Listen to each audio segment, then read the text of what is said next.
Pati si Mami dati pwede rin. Sino ba? Nakakatuwa. They're so cute.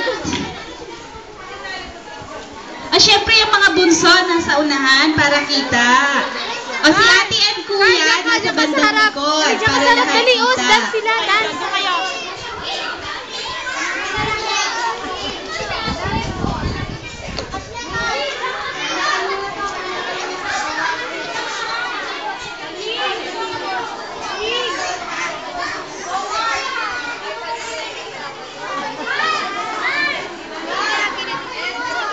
Lahat nakaharap na para makita nila yung facial expressions kung gaano sila kagagaling mag-emote.